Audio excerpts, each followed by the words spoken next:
ഇത് തിരുവനന്തപുരം നഗരത്തിന്റെ ഹൃദയഭാഗം. തിരുവനന്തപുരം റെയിൽവേ സ്റ്റേഷനും തിരുവനന്തപുരം ബസ് ടെർമിനലും സ്ഥിതി ചെയ്യുന്ന സ്ഥലം.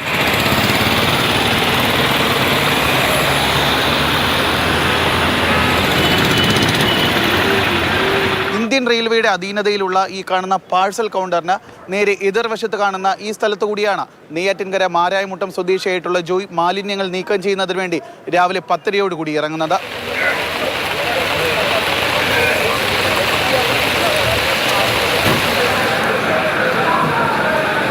ആമയഞ്ചൻ തോടിന്റെ ഭാഗമായിട്ടുള്ള ഈ കാണുന്ന പ്രദേശത്ത് മാലിന്യങ്ങൾ നീക്കം ചെയ്യുന്നതിന് വേണ്ടി 10:30 ഇറങ്ങിയ ജോയിയെ ഇരച്ചെത്തിയ വെള്ളത്തിൽ മുങ്ങിപ്പോകുന്ന അവസ്ഥയിലാണ് കൂടെ ഉണ്ടായിരുന്നവർ കണ്ടത്.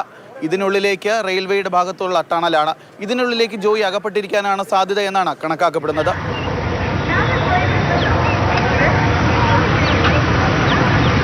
ജോയിയെ കാണാതാകുന്നത് 1ാമത്തെ പ്ലാറ്റ്ഫോമിന് സമീപത്ത് നിന്നാണെങ്കിലും ഇന്നലെ രാത്രി ഉൾപ്പെടെ ഏറ്റവും അധികം തിരച്ചിൽ നടന്നത് ഈ കാണുന്ന 3ാമത്തെ പ്ലാറ്റ്ഫോമിന് സമീപത്തുള്ള മാൻഹോൾ കേന്ദ്രീകരിച്ചാണ്.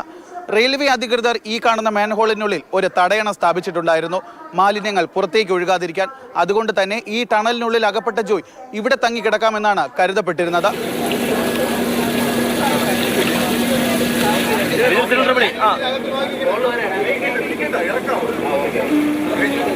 ഇന്നലെ ജോയിയെ കാണാതായ സ്ഥലത്ത് നിന്ന് ആരംഭിക്കുന്ന ടണൽ പ്ലാറ്റ്ഫോമുകൾക്ക് അടിയിൽ കൂടി 180 മീറ്റർ പിന്നിട്ട പവർ ഹൗസ് റോഡിന് സമീപത്തുള്ള ഈ കാണുന്ന പ്രദേശത്തേക്കാണ് വന്നു ചേരുന്നത്. ഇവിടെയും മാലിന്യങ്ങൾ വലിയ രീതിയിൽ അടിഞ്ഞുകൂടി കിടക്കുകയാണ്. അതുകൊണ്ട് തന്നെ ഇവിടെ നിന്ന് ഉള്ളിലേക്ക് കടന്നുകൊണ്ടുള്ള ജോയിയെ കണ്ടെത്തുന്നതിന് വേണ്ടിയിട്ടുള്ള ശ്രമവും വളരെ പ്രയാസകരമാണ്.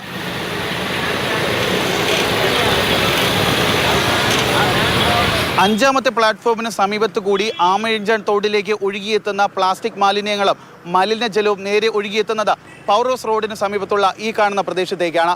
ഇവിടെ നിന്ന് പവർ ഹൗസ് റോഡിൽ കൂടി നേരെ പോകുന്നത് തകരപ്പറമ്പ് പ്രദേശത്തേക്കാണ് ഈ മലിനജലം ചെന്നെത്തുന്നത്. അതുകൊണ്ട് തന്നെ ഈ റെയിൽവേ ട്രാക്കിന് സമീപത്ത് നിന്ന് ജോയിയെ കണ്ടെത്താനായില്ലെങ്കിൽ പിന്നീടുള്ള പരിശോധന നടക്കുന്നത് ഈ ഒരു സ്ഥലം കേന്ദ്രീകരിച്ചായിരിക്കും.